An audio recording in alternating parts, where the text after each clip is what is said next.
कहते हैं कि इश्क और मुश्क कभी छुपाए नहीं छुपते। दरअसल यह कभी ना कभी सामने आ ही जाते हैं। कि कहानी जो मैं आपको सुनाने जा रहा हूँ, इस कहानी में एक तलाकशुदा महिला को एक शादीशुदा पुरुष से प्यार हो जाता है। और इसी मोहब्बत की कहानी में एक दो नहीं बल्कि तीन कत्ल हो जाते हैं। जब पुलिस को इस घटनाक्रम के बारे में जानकारी होती है, तो पुलिस ने इस घटनाक्रम के खुलासे के लिए जब प्रयास करना शुरू किया, तो पुलिस के हाथ सिर्फ महज एक टिकट लगा था, रोडवेज बस का टिकट। उसी रोडवेज बस के टिकट की वजह से इस कांड का खुलासा हो जाता है। और जब खुलासा होता है, तो लोगों को यकीन नहीं हो रहा था कि कागज का छोटा सा टुकड़ा इस घटनाक्रम का खुलासा कैसे कर सकता है। इस कहानी को सुनने के बाद शायद आप लोगों को भी बड़ा आश्चर्य होगा।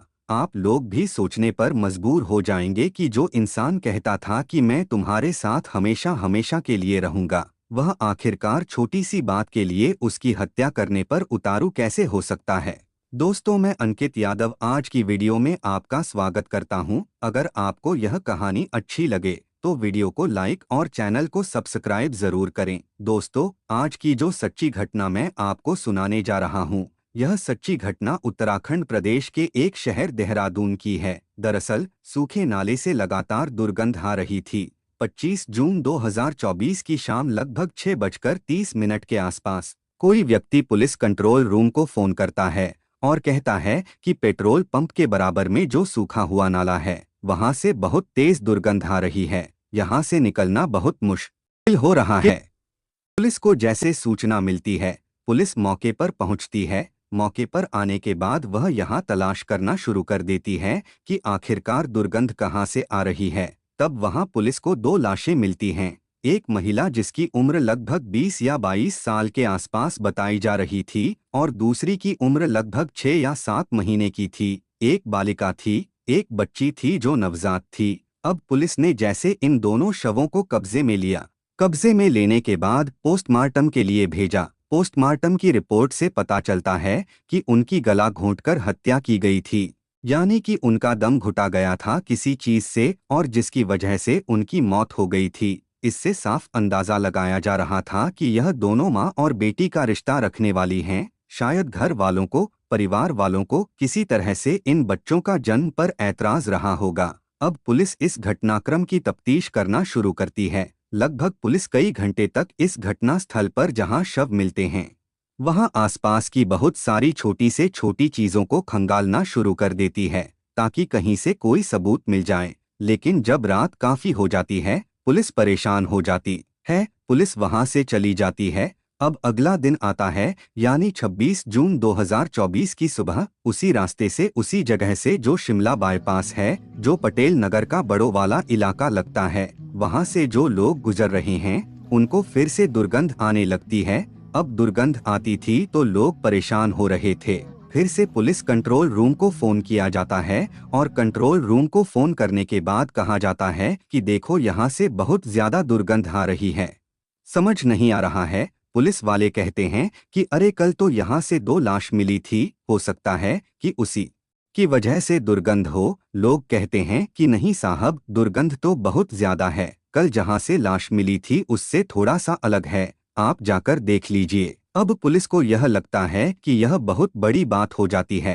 पहले से ही दो लाशें मिली हैं, अब तीसरी लाश मिलने की एक उम्मीद थी। पुलिस अब यहाँ से डॉग स्क्वाड हो या फिर सजी टीम हो, पुलिस के आसपास के थानों की टीम, अब एसपी सहित बड़े बड़े अधिकारी मौके पर पहुंच जाते हैं। अब जो डॉग स्क्वाड की मदद से पता करने की कोशिश की जाती है कि आखिरकार दुर्गंध कहां से आ रही है। जब दुर्गंध का पता चलता है, तो पता चलता है 30 या 32 साल की महिला है, जो कि गड्ढों में लिपटी हुई है। उसकी लाश पड़ी हुई है। अब पुलिस को एक साथ, यानी कि 2 दिन में अगले 10 से 12 घंटे के अंतराल में 3 लाशें मिलना, यह बहुत बड़ी बात हो जाती है। अब 3 लाशें मिलने की वजह से पुलिस इसमें सक्रिय हो जाती है और जांच पड़ताल करना शुरू कर देती है। पुलिस ने जो टीम बनाई थी, हर एक छोटी से छोटी चीज को देखने की कोशिश कर रहे थे। पुलिस वाले जब थोड़ी आगे चलते हैं, वहां पर एक नीले रंग का बैग मिलता है। उस बैग को जब उठाया जाता देखा जाता है, तो उसमें कुछ कपड़े भरे हुए थे। बच्चों के कपड़े थे, महिला के कपड़े थे, साथ ही उसके अंदर एक टिकट भी था। इसके अलावा मुंबई का एक एड्रेस लिखा हुआ था, ज्वेलर्स का।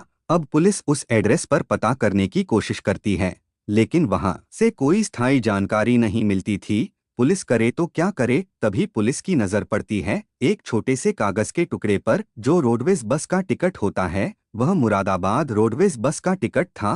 पुलिस ने जैसे ही उस टिकट को खोलकर देखा तो उसमें से कुछ अक्षर मिट चुके थे, कुछ अक्षर बाकी थे। मुरादाबाद डिपो की बस से संपर्क करने की कोशिश की, उनसे दिखाया यह टिकट कब का है और कैसा है, और क्या इसके बारे में कुछ जानकारी दिखा सकते हो, बता सकते हो। तो पता चलता है कि यह टिकट बिजनौर से देहरादून के लिए था और उस टिकट पर साफ साफ यह उल्लेख था कि यह एक एडल्ट और 2 नाबालिग। अब इससे पुलिस ने अंदाजा लगा लिया कि 3 जो लाशें हैं वे एक ही परिवार की हैं, यानी कि 2 बच्चे और एक बड़ी महिला। अब पुलिस ने इसके बारे में और पता करने की कोशिश की। पुलिस ने एक टीम को बिजनौर भेज दिया ताकि पता चल सके कि यह टिकट कहाँ से है, यह कौन था जिसने यह टिकट लिया, कौन नहीं था जिसने गाड़ी के अंदर सफर किया, कौन थी वह महिला, कौन थे वह 2 बच्चे। इसमें एक 8 साल की बच्ची की हत्या की जाती है, दूसरी की उम्र लगभग 20 साल बताई जा रही थी। अब उस टिकट में लिखा था 23 जून 2024 के दोपहर लगभग 4:11 पर वहां से बस चलती है बिजनौर से देहरादून के लिए।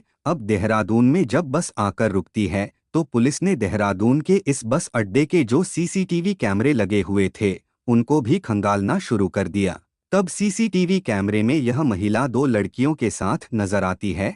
एक गोद में बच्ची होती है, साथ ही एक लड़की थोड़ी बड़ी होती है। पुलिस ने यह तो क्लियर कर लिया कि इन तीनों का आपस में कोई ना कोई संबंध है। अब पुलिस ने आसपास के जितने भी सीसीटीवी कैमरे थे उनको भी खंगालना शुरू किया। तभी पुलिस को एक व्यक्ति मिलता है और वह कहता है कि मुझे ऐसा लगता है कि जैसे मैंने इस महिला को किसी के साथ बाइक पर बैठे हुए देखा था, लेकिन किसके साथ बैठे देखा था यह नहीं पता। अब सीसीटीवी कैमरे में जो नजर आता है तो पता चलता है कि यह महिला बाइक पर बैठी हुई थी। अब पुलिस ने जो टीम बनाई हुई थी वह आसपास की फैक्ट्री के लोग थे, उनसे बातचीत करने की कोशिश करते हैं तो एक गद्दा फैक्ट्री होती है। गद्दा फैक्ट्री में पुलिस ने 11 कर्मचारी काम करते हैं। 11 कर्मचारियों के नाम पते जब मांगे गए तो पता चलता है कि उनमें से एक कर्मचारी ऐसा था जिसका एड्रेस उत्तर प्रदेश के जिला बिजनौर के नहटौर के एक गांव फरीदपुर का था। पुलिस ने उसे तुरंत हिरासत में लिया और उससे पूछताछ करना शुरू कर दिया। दरअसल उसका नाम हसन था और उसकी उम्र लगभग 35 साल के आसपास थी। वह शादीशुदा व्यक्ति था। उससे पूछा जाता है तो वह अलग अलग समय में अलग अलग कहानियां सुनाना शुरू कर देता है। पुलिस को उसकी कहानियों पर यकीन नहीं हो रहा था।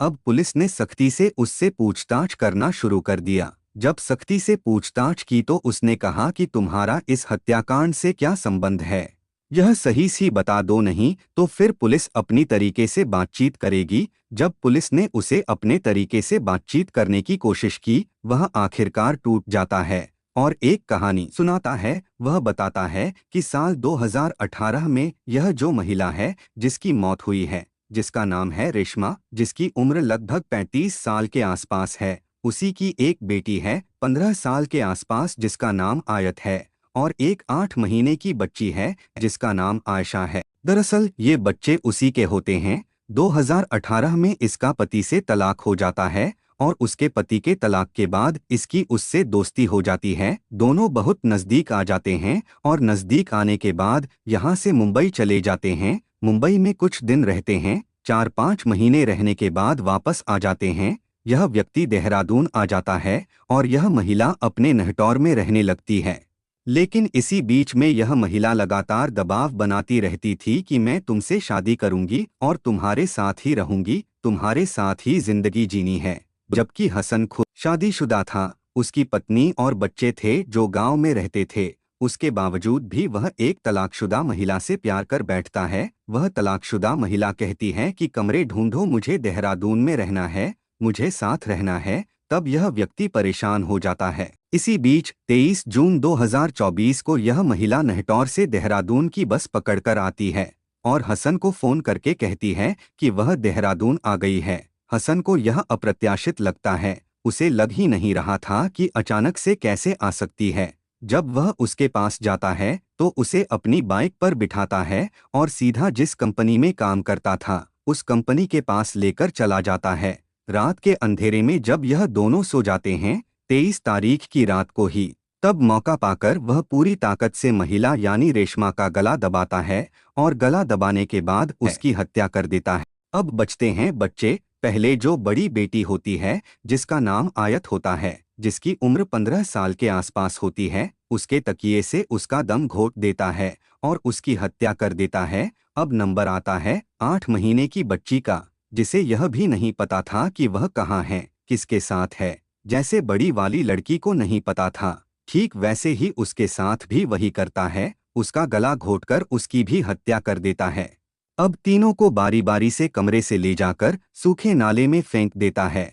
महिला को थोड़ा सा लपेटा हुआ था, लेकिन उसकी दुर्गंध एकदम से नहीं आती। इन दोनों बच्चों को खुले में छोड़ दिया था। इनकी दुर्गंध थोड़ी तेजी से आने लगती है। लगभग 12 से 13 घंटे में 3 लाशें मिल जाती हैं, अलग अलग वक्त पर। पुलिस जब इस घटनाक्रम का खुलासा करती है, तो वह रोडवेज बस के टिकट की मदद से हो जाता है। पुलिस से पूछते हैं कि तुमने मारा क्यों, तो वह कहता है कि साहब, शादी के लिए बहुत दबाव बना रही थी। मैं अपने बच्चों का ख्याल रखूं या फिर इसका ख्याल रखूं, मैं अपने बच्चों को पालूं या इसके बच्चों को पालूं, इतनी तनख्वाह मेरी नहीं थी। मैंने यह गलत फैसला लिया। एक तलाकशुदा महिला से प्यार कर बैठा।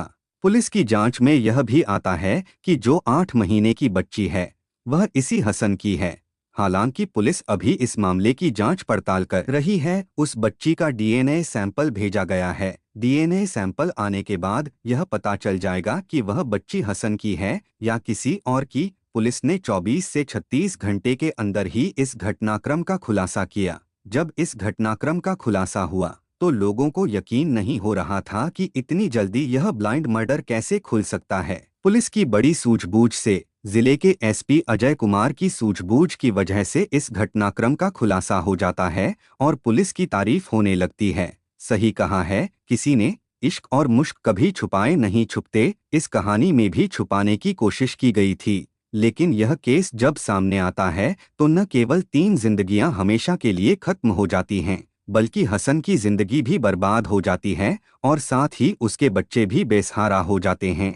दोस्तों, इस पूरे घटनाक्रम को सुनाने का उद्देश्य किसी को परेशान करना नहीं है, किसी का दिल दुखाना नहीं है, बल्कि आपको जागरूक करना है, सचेत करना है।